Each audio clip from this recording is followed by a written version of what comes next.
In the 1950s and 60s, the Soviet Union began to explore the realm of extrasensory perception for military and espionage purposes. A mysterious field encompassing telepathy, telekinesis, and the retrieval of hidden information without the use of conventional senses.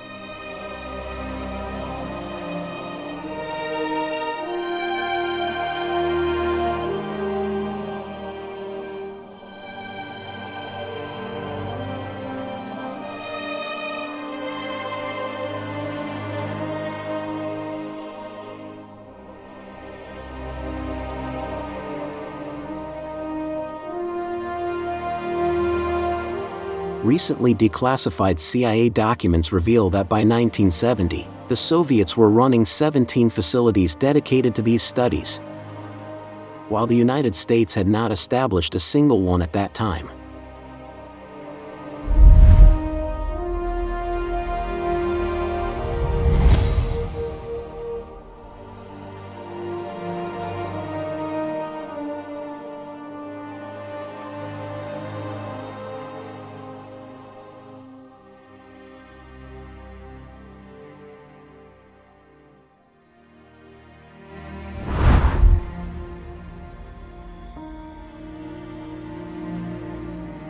Fearing they would fall behind, NASA conducted the first scientific tests in this field. During the Apollo 14 mission, astronaut Ed Mitchell transmitted coded messages with his mind to 4 experts at Houston Mission Control. Apollo 14, this is Houston. Ed, we are ready for your experiment. Prepare yourself. Enter a deep meditative state. Understood. Houston. Begin the 4-6-8 breathing exercise. Inhale slow, counting to 4. Hold breath, counting to 6. Exhale slow, counting to 8. Repeat this cycle until you're ready to transmit. I'm beginning now.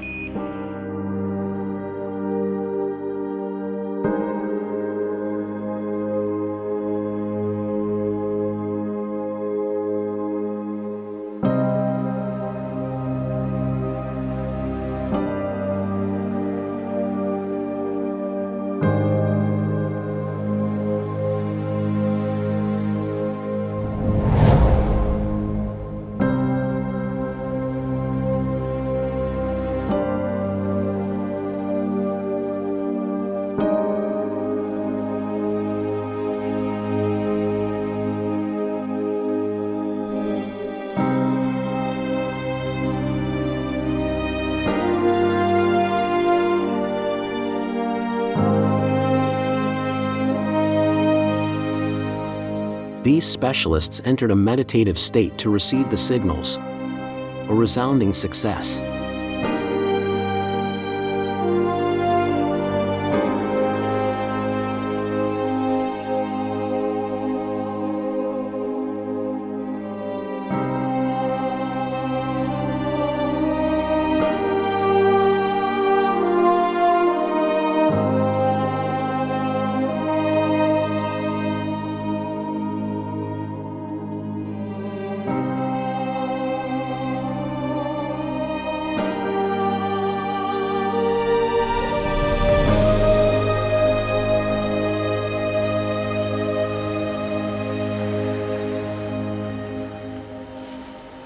Not long after, the U.S. Defense Department and the CIA joined forces with the Stanford Research Institute, financing research into extrasensory perception for military purposes.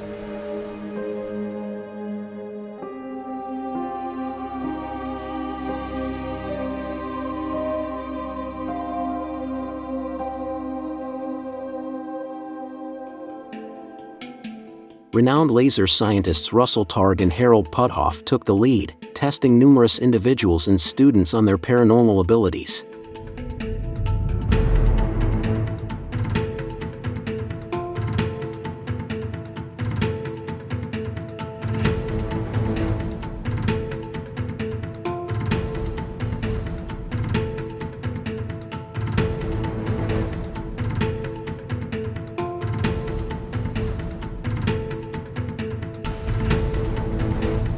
Among them was Ed Mitchell, who just weeks after his Apollo 14 mission, was recruited for the experiments.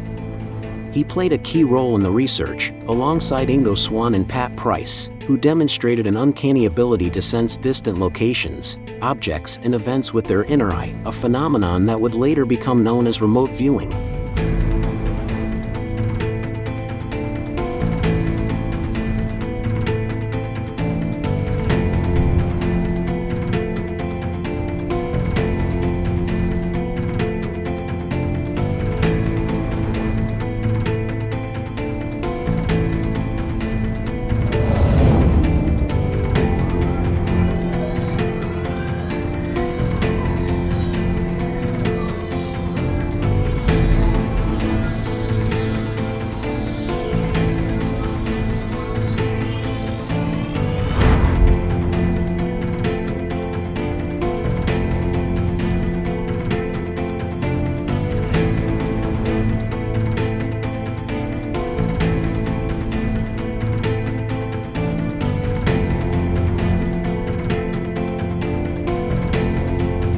The CIA then turned its attention to a young Israeli mentalist known for bending metal with his mind.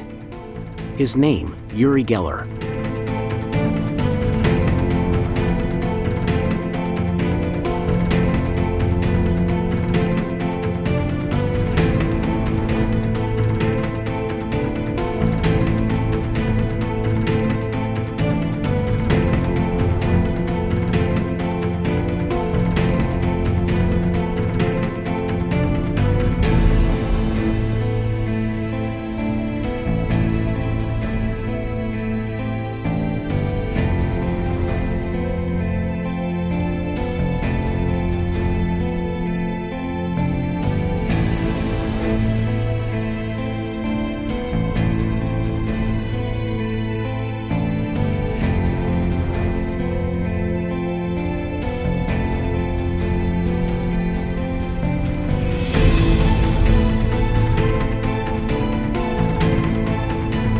In 1971, after receiving a personal invitation from Ed Mitchell, Uri traveled to the United States and joined the tests at SRI.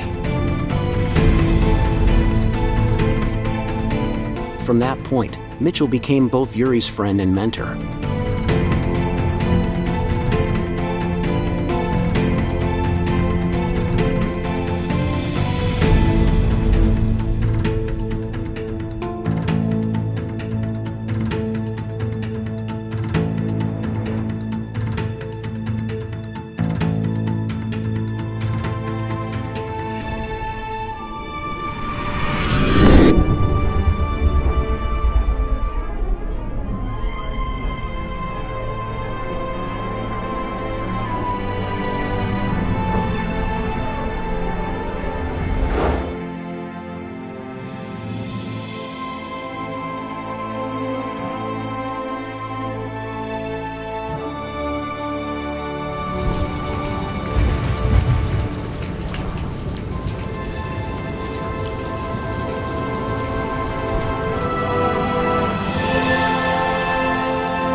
On his first visit, Uri conducted secret CIA experiments and even received a special Minix camera, a German marvel famous for its small size.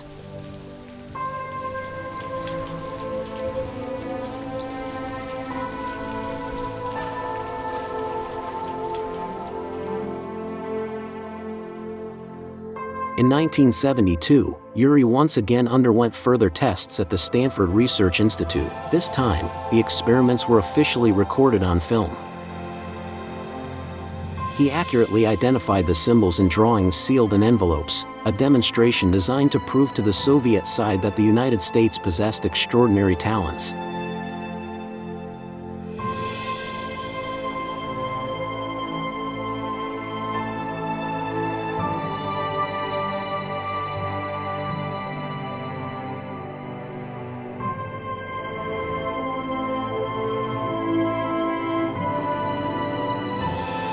The televised broadcast of these tests catapulted Uri Geller into the national spotlight, launching his career as a mentalist and prompting his move to New York.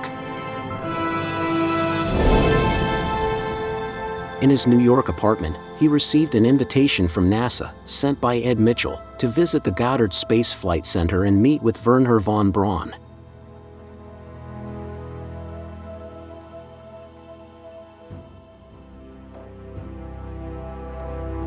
At that very moment, his best friend, Sheepy Strang, was visiting. Sheepy, a trusted confidant who later became his manager and brother-in-law, accompanied him to this significant meeting.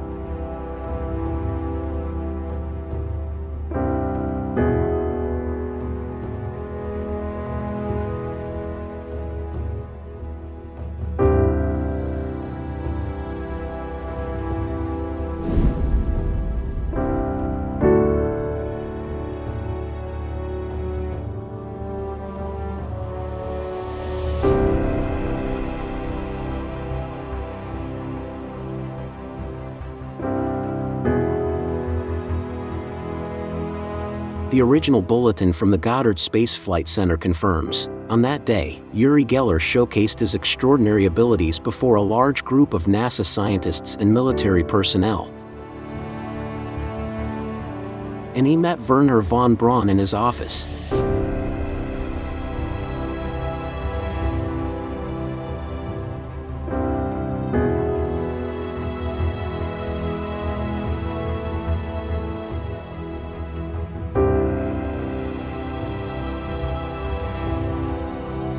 Von Braun was initially skeptical and challenged Uri to bend his own wedding ring using only his mind.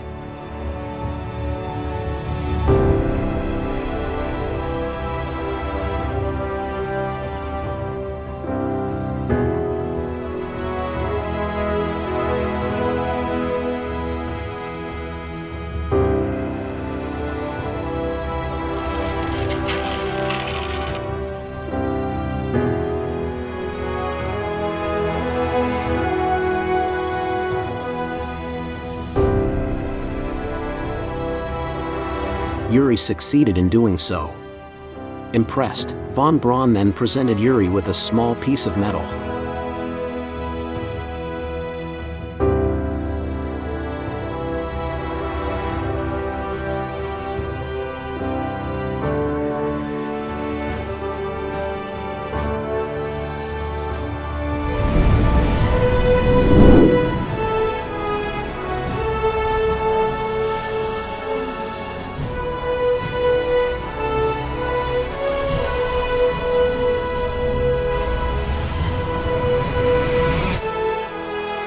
As soon as Uri touched it, he immediately sensed that this metal was not of this world. Von Braun confirmed it was a fragment of a crashed UFO, and later showed him an even larger piece.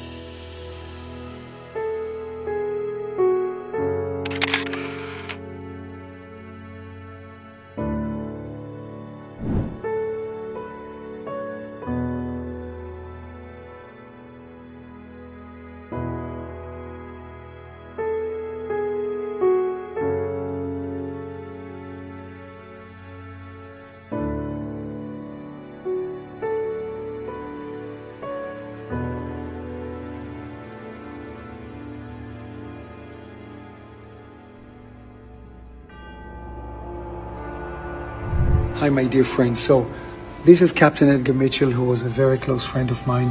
This is the first day I met him, and he wants me to meet Dr. Wernher von Braun, who told Mitchell that he wants to meet me. This is in Wernher von Braun's office in a secret NASA base. He's showing me a tiny piece of metal that comes from a UFO. Then he takes me into his personal office, shows me a bigger piece of a crashed UFO.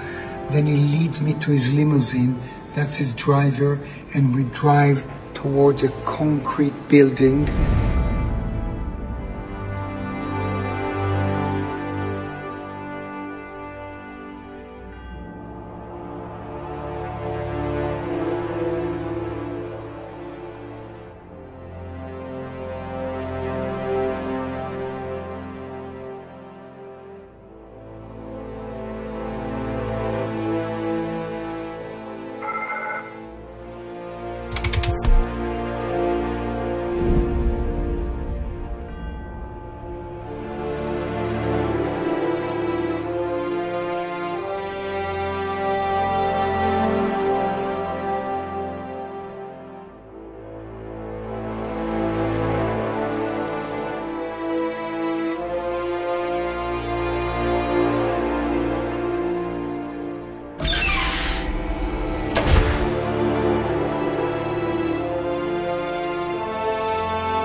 He takes me down 3 flights.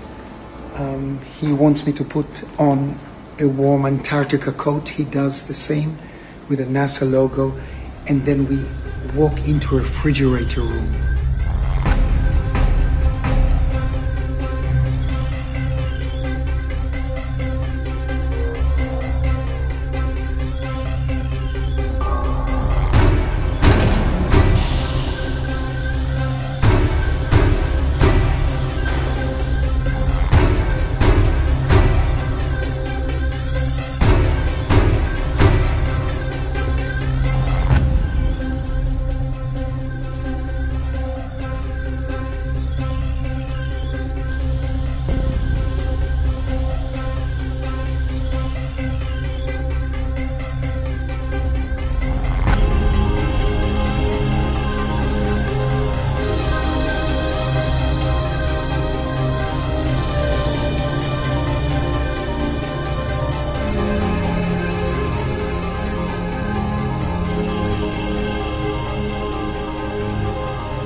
This experience left a lasting impression on Yuri, shaping him forever.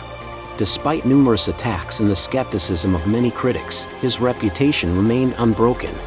Institutions like the CIA and the Mossad trusted his extraordinary abilities, knowledge that remains classified to this day. Yuri still possesses the microfilm with the photographs of the mysterious beings from the secret NASA freezing room, and he's vowed to reveal them to the world as soon as he can find it.